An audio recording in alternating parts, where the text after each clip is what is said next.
Hi guys, welcome back to another video. Sorry that there is no intro video here, but we are doing our Sunday climb at PacificPipe, and I am on a 5'9" wall for my warm-up here. And sorry I haven't been posting a bit. I got sick and I am trying to recover still. But here I am up on the wall. I'm starting, my hair's in a nice long braid, and I am just flying up this wall. But this video here is from a couple weeks ago from my Sunday climb. And it's just Kevin and I this day, but we got a lot done here at PacificPipe. And PacificPipe is a lot taller and a lot larger than the other gyms. So the walls are actually taller as well than the other gyms like Ironworks or Diablo Rock that we go to. So with that in mind, PacificPipe was made to be competition style gyms, and it's also one of the largest gyms here in North America. And fun background on PacificPipe is that it used to be a pipe making factory. So that's a really cool history of the building that they kept, and you can see a lot in the exterior that it was like a pipe factory, and some of the old stuff is still there.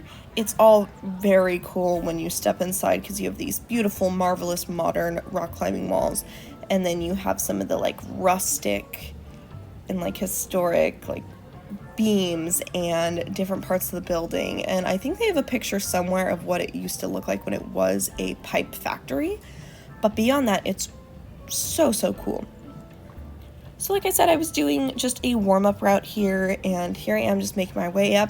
My main focus was trying to get my knees high enough and just getting up the wall. Like I said, these walls are a lot higher, and I found myself just kind of needing to get myself into the groove. It was a really cold day in PacificPipe, and you see, I'm just wearing a tank top.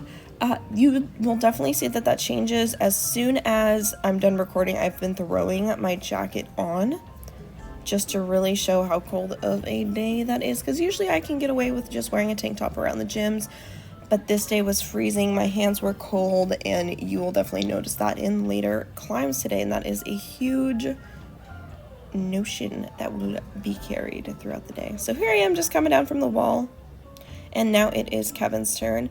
So this route luckily doesn't intersect with a lot of other routes. There is that orange one to our left, but this is mainly just straight on, so whatever Kevin touches, he is pretty much good to go up. And what you might notice about this wall, if you haven't already, the main holds go in a zigzag pattern with just a couple little footholds, foot chips thrown to the side here and there. So it's a very cute pattern that's been made, but Kevin's just throwing himself. He barn doored up. He's trying to do some dynos as a blind friend, and that's always dangerous as a fellow blindy.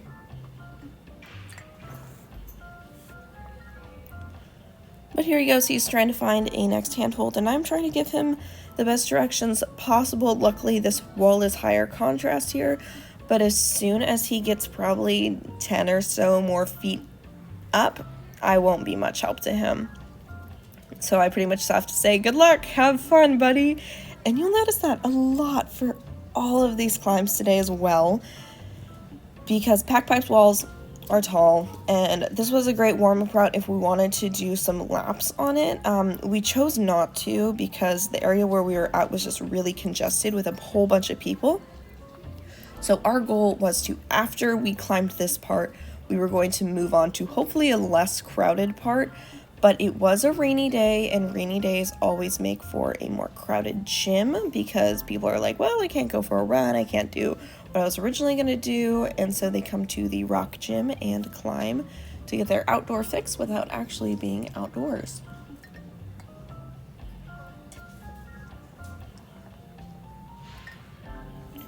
So Kevin has passed the part where I can just no longer see him from the ground to give him any help. So at this point, I just tell him, just go up from here, Kevin. And he's fine with that. He's good. He's got this. Like I said, these routes don't intersect too much, but here he is about at the top here. So he is going to come down in just 1 second. Here he is, just trying to bring himself up just a little bit more. And like I said, I can't tell from the ground here if he's actually at the top or not. So he's going to grab the actual top of the wall. And we are good. We topped it here. So he is now going to come down.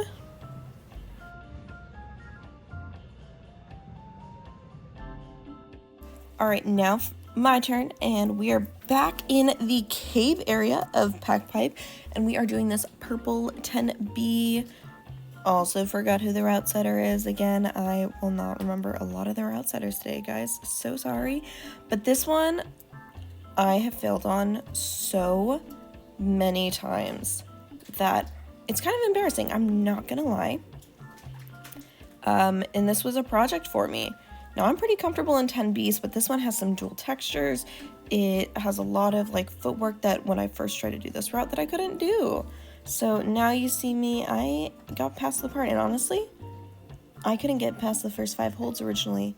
And the fact that I'm powering through these parts here, every hold I grab, I'm setting a new record for myself as I climb this route. And I topped it, you guys.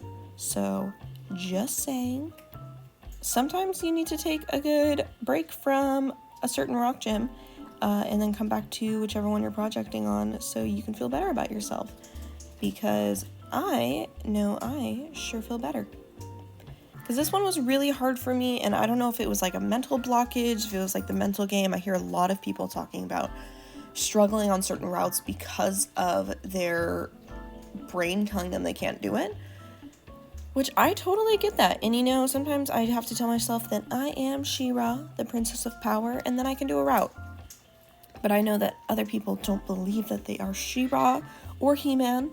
So here I just zoomed in the camera so you can see that I am almost at the top, you guys. I'm probably about 7 holds from the top. And I'm just slowly making my way up. Some nice footwork here. And it is almost in reach. It is almost there. I'm getting excited. Not only am I setting high scores every hold, but I'm going to top this. I'm going to flash this route today. I'm going to do great. I mean, flashing is without looking at it. I think it's campusing. I don't know. I did it though, you guys. So I topped it. I cheered. I'm proud of myself. And now I am coming down. So let's see Kevin do this route now. And it took a second for Kevin to actually lower me just because it was really loud in the gym. And that's always fun. So now it's Kevin's turn to climb. So we're going to see how he does in this route. And there's quite a few routes that intersect with this one. So you'll see me try to call for him on where he's at. But this is super hard for me to call. This was a really hard route. Especially in the middle there is purple holds against a purple wall. As I was climbing, that was hard for me to see the holds. And so from the ground, it's hard for me to see. So Kevin's now going to enter the purple section of the wall there while we're on that purple route. And what's really cool about PacificPipe is that all their walls are like themed and colored, and they have a little signature rainbow that goes through the gym there. But it kind of sucks when it comes to actually climbing, especially if the route color intersects. So right next to the purple route here is actually a yellow route, which later up on the wall there is a yellow strip on the wall. That's a part of like the wall decoration, the wall pattern, and it is those yellow holds perfectly match that yellow on the wall. So I couldn't even imagine trying to climb that yellow bit. Also, I think that's an 11 something, an 11A or B, that yellow route, but I'm not sure. But Kevin is about at the middle of the wall here. He's just about to enter the orange section of the decorated wall here. And I think that's pretty good. Like, you can use that as landmarks. Like, okay, I got to the yellow section of the wall. Now I just need to get to the last white section, and then I topped it. Cool mental game, cool barrier setting that you're doing, but Kevin's just slowly making his way up there. He's doing a pretty good job actually of staying on route, and I'm trying my best to audio describe. But like I said, trying to audio describe from the ground as a blind person is definitely hard. You know, always the best, but it gets my VI training in because I am a camp counselor for the blind in the summer, and you know, we all always need to work on our audio description skills. So it's great for me, instead of saying over there, it's, you know, to your right about 3 inches is your next handhold for your hands. It's about shoulder height. So that's always fun to try. As callers, they're always trying to find new ways to shorten their terminology and do like a climber caller shorthand system. But it takes a long time to develop that, because you have to have chemistry with your caller, and that's always the hardest part. So Kevin is about top of the wall here, and now he is coming down. Good job, Kevin, and let's look at our next route here. Okay, so this route is really fun. It is basically you're at a corner and then you invert that corner. I don't know how to explain it past there, but basically right now what I'm doing is I am doing a hand over hand technique with Kevin and kind of like showing him where his handholds are to like start and everything, and then where the next ones possibly can be, just because those are within reach. And then another thing that I was doing is I was tapping certain holds if I could reach them but Kevin couldn't, so he kind of knew by tactile feedback and audio feedback where the next holds were. So here Kevin is climbing this blue route. This one was also a 10B, I believe. Like I said, he is climbing around a corner right now, and then he's climbing. Once he gets to the middle of the wall, he is climbing into the corner, which that is my best description possible. But you guys can also see the route if you are sighted. So it is a very fun blue route here. This is also another one which I struggled on basically when I was pretty new to climbing, aka the beginning of the year. We did a New Year's climb and I tried this route, couldn't do it, tried the purple route, couldn't do it. So now it's just really rewarding that we can come back, do these routes, and actually top them. So here's Kevin. This is actually his first time on this route, and I'm telling him here to just be careful because there is that overhang to his right. His right hand had touched it, so he knows where it's at. You can see my guide dog in the bottom right corner of the screen here laying down, but he's mischievous later, so you'll see why he's mischievous. So Kevin is just passing this overhang part here, and this part was pretty hard to be okay with being on the outside of climbing something and then have to climb inverted, because when you're climbing, once you get past that part, you have to do a lot of foot stemming, and that is something that is hard for blind people to do. Personally, I love foot stemming, but for someone who is fully blind like Kevin, that is really hard. But regardless, Kevin is a true champ, and he is a great climber, so he's just moving his way. He just did a nice foot match there that I saw him do, and I'm trying to describe to him where his next footholds are. His left foot went onto a pink hold, and I said, that's off, move it. So here's the section where he's going to start to have to foot stem, and this part is pretty cool because they did bring some of the holds around and onto the blue part of that overhang there where you could wrap around if you're tall. And you can see my guide dog just sat up for whatever reason. He's hanging out, he's looking around, and I'm gonna look over in a second and tell him to lay down, and you'll see what happens. But Kevin's almost at the top. He's just a couple holds there from being there. So my guide dog's looking guilty because, you know, he sat up. But I'm just belaying. I'm trying my best. I'm squinting. I can tell by my face, my profile, that I'm squinting. Telling my guide dog to now lay down. And he's doing it. Slowly, but surely. Something must have startled him from his super hard-working nap. But here he is. He's laying down. Kevin's almost at the top. My guide dog is laying down, and his cute little he's doing a cute little circle, and bam, I think he purposely kicked the camera. Totally his butt hit it, but that was a purposeful kick from the camera. You can still see him circling and laying down. Luckily, Kevin's still in the camera view as he's coming down from climbing, but that was so devious of my guide dog. So good job, Kevin, and good job, my guide dog. So now, with hopes that my guide dog will not knock my camera down again, it is my turn to climb this route, and I am very scared that I won't be able to top this, but here I go. Very powerful start. I always put a lot more power into my starts than I really need to, but it kind of gives me like that whole like, okay, yeah, I can do this. So here I am, strong start. Where my foot just was, my right foot, is where I've been getting stuck at, actually. And so the fact that I just breezed past that felt really good to me and really showed that I am definitely improving as a climber, and I am moving along here trying to find the best foothold if I can see it. The blue on gray is okay to me.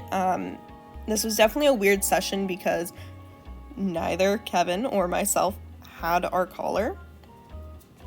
So we had to call for each other, and I can be somewhat of help, but Kevin just tells me to just go up, Ellie, I'll belay you.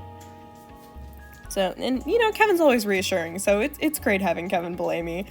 He's a great call. He just says, you got this, and I'm like, yay, I can do it. So I am touching that overhead spot, and now it's that part where I'm stemming, and I moved the camera a bit, and you can now actually see those holds that Kevin was touching a bit better on this side, and you can see how I might try to use the holds that are on the blue overhang side here to my advantage. I'm trying to like plot out my little scheme here.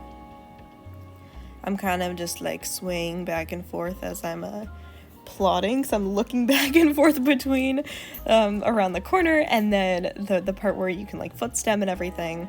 So I'm doing my devious plotting as usual. Definitely a pretty good rest spot on route, I'm not gonna lie. I've started to try to notice and take advantage of rest spots on route recently, just because at nationals there are spots that are built in where you can take a rest. Obviously you can't take like a 5-minute rest, but you should take like a couple seconds to just shake out your arms, because the walls are going to be about as tall as the PacificPipe walls. But yeah.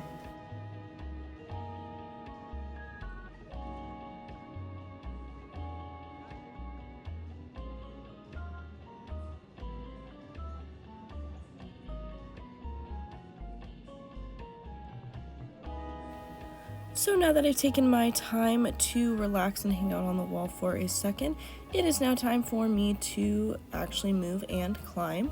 So off I go, and I am reaching to the left here, and I am so incredibly close to the top that I am going to actually cut this clip short here. So you will know when I top it, but basically here I am done. Alright, so this is a chimney. Basically I have a wall on 3 sides of me, and I am going to climb it. So I am just messing around figuring out how much flexibility I can use, and my strategy is that I am going to rotate around the wall as I climb up this chimney, and the strategy seems to work until I get stuck. But you can definitely see my little thought processes and my gears turning here. So I am making my way up the black route here in the chimney.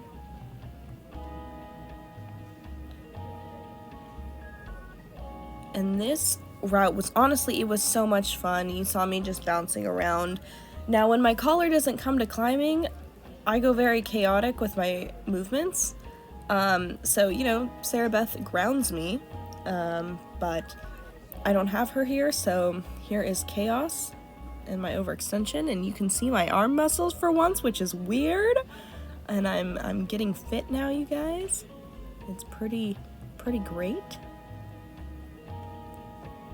You can see me mentally already getting stuck. I'm gonna switch my feet here out and then lift my right foot up, basically do the splits here on the chimney, and just get myself stuck. Now, I'm pretty sure I've mentioned this before, tightening my shoes right now. A classic me move on the wall. But I don't know if I've mentioned this before. I'm pretty sure I have, but to me in my head, smearing is illegal. So hopefully this chimney can help me get over the fear of it. But when we did this route, We did not climb it illegally by using smearing. I tried to do it as nicely as I could, but unfortunately I could not build up the courage to smear, and that is something that I will be working on. So I'm moving my foot up. I'm basically sitting on my left foot now. And now I'm going to try to move my right foot up if I can. I'm trying to find a nice spot where my hands can hold so I can build up that tension a little bit better. Then I'm going to stand into my left foot. I love sitting on my heels here. It is one of my favorite parts of climbing that you don't get to do very often unless you are on a chimney. But I am a pro at getting myself into these situations and stemming and having fun. So for the sake of time, I'm going to end this clip here a bit early because I was fighting for my life on this wall. But around here is where I got stuck, and you can see me trying to workshop it through without smearing and just using all of the intended holds. But let's move on to the next climb. Alright, so here's my attempt on a 510, I believe it was an A from Bestie Bam Bam, and this is a very small, crimpy, pinchy hold, and it's terrible, so I'm gonna leave the video out with this. Enjoy the rest of my climb here, and I hope you guys have a great day. Subscribe, enjoy, and I'll see you in the next video.